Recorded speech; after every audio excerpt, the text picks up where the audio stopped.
ও বেশি কিছু কইলে কয় হাজি সাহেবের নাতির মুখ খারাপ।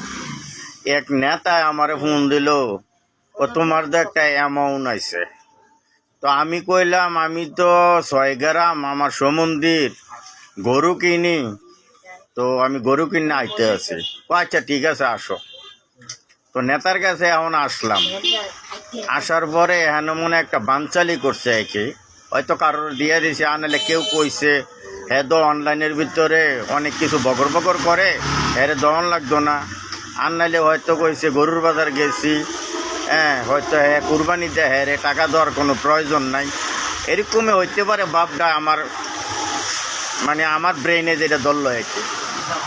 তো ভাই এই বানচালি করার দরকারও নাই, আর ফোন দেওয়ার দরকার কি ভাই? রাজনীতি করছি, রাজনীতিটার যতটুকু পারছি এতটুকু করছি, ঠিক আছে। ইলেকশনের সময় আমি এই যে ভিতরে যতটুকু পারছি এতটুকু কাজ করছি, ঠিক আছে। তো আপনারা তো আমরা যতটুকু পারছি এতটুকু করে দিছি, এত কিছু বানচালি করার তো দরকার নাই। তো যাক, আমি নাম বললাম না। তো আমি মনে করি ভাই আপনারা কি পাইছেন? কিচ্ছুই পান নাই, ঠিক আছে। আপনারা কোনো কিছুই পান নাই। এর রাজনীতিবিদ নেতাকর্মী যারা, তার কাছে গেলে যদি আপনার লগে মাতে না বা আপনারা দেখেও দেখে না, তাহলে আপনি এটা বুঝে নিতে হবে আপনাকে ব্যবহার করা হয়েছে, ঠিক আছে।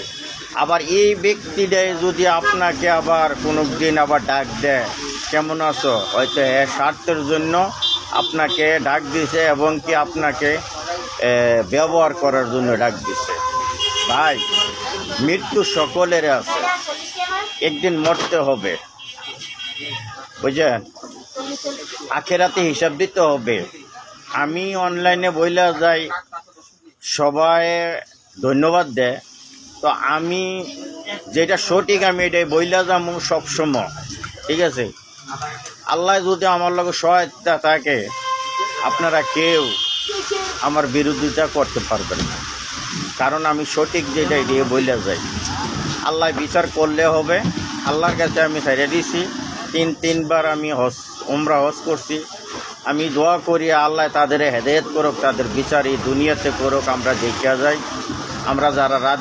আমরা যারা রাজনীতি করছি, হ্যাঁ পকেটে 10 টাকা ছিল না, আপনাদের পিছনে আমরা ঘুরছি, যতটুকু পরিশ্রম করছি, আল্লাহ যাতে তাদের বিচার সকলের সামনে আল্লাহ করে।